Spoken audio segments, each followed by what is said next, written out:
Hi, everybody. Ezra here, and I hope you're all doing well and you're having a good day today. Today I'm going to read you a book, a classic book called The Foolish Giant by Bruce and Catherine Coville, and I hope you enjoy this one.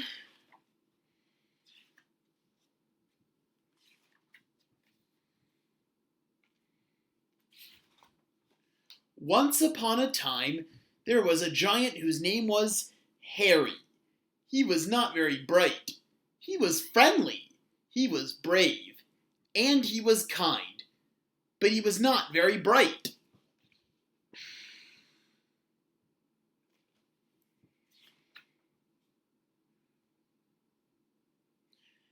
Harry liked to do things for the people he lived with. In summer, he would make pine trees into fans to cool off the town, and use his bathtub to water people's gardens.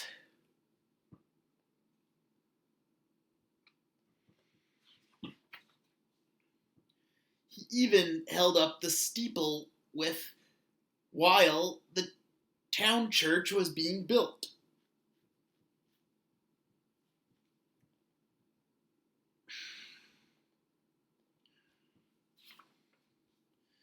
But the best thing that Harry did was to keep the wicked wizard who lived on the hill from taking over the town. Only nobody knew about this because the wizard never dared to make trouble as long as Harry was around.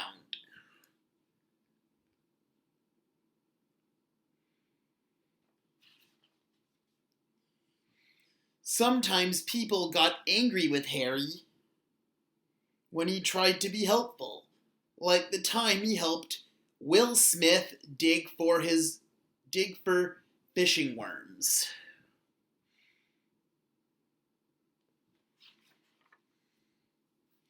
And the time he helped with the winemaking.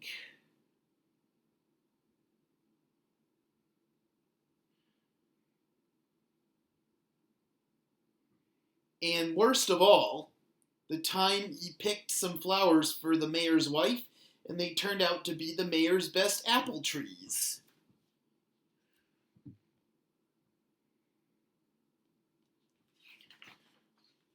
Harry, you great fool, cried the mayor. I'm sick of your stupid tricks. Why don't you get out of town? That's right, cried the people. All you do is cause trouble.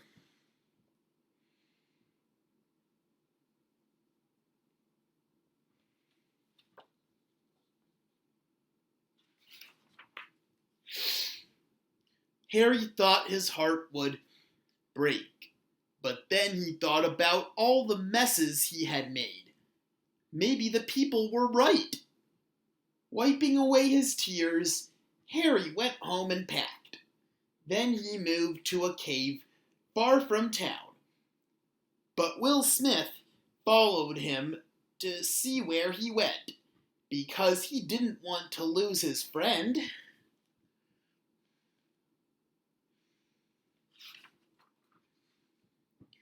When the wizard saw Harry go, he rubbed his hands with glee.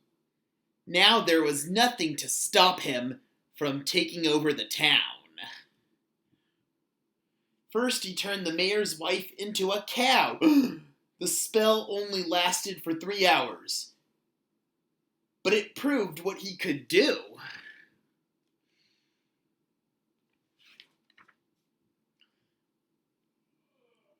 Next, he told the people he wanted half of all they had, or he would turn them into stone toads. They knew he could do it, so they gave him what he wanted. But he was greedy, and soon he wanted more, and more, and more. Before long, there was nothing left to give him.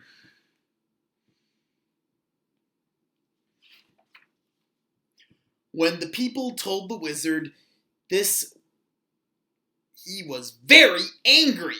He told them they had until sunset to find more, or poof, some toads. What could they do?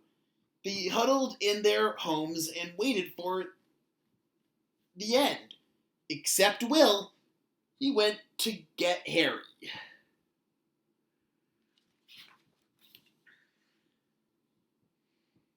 Harry was sitting in front of his cave, shaving. "Harry, you've got to help us!" cried Will. "The wizard is going to turn us into stone toads." Harry didn't even finish shaving. He picked Will up and ran for town.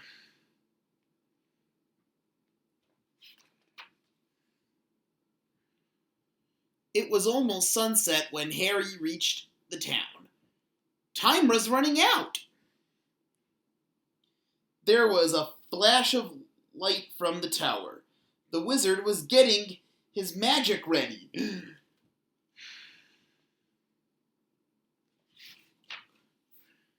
"Harry, you've got to do something," cried Will.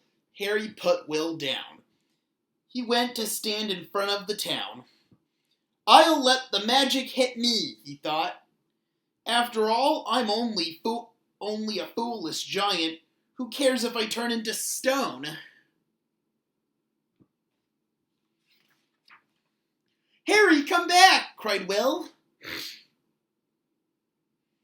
When the people heard Will yelling, they peeked out their windows. "Harry, come back!" they cried. There was another flash of lightning from the tower. The wizard had thrown his magic. It struck Harry right above his heart. Everyone began to cry.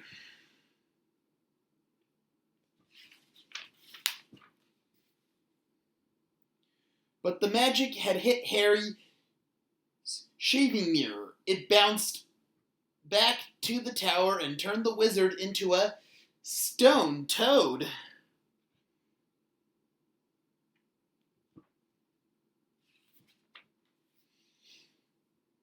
The people could hardly believe it. "Harry beat the wizard!" they yelled. "Hooray for Harry!" Harry opened one eye and then the other. He looked around. He wondered if he was stone yet. He wiggled his fingers, he touched his nose, and then he smiled. Harry never did figure out what had happened, but everyone said he was a hero. They even gave him a medal. Harry was so happy he started to cry.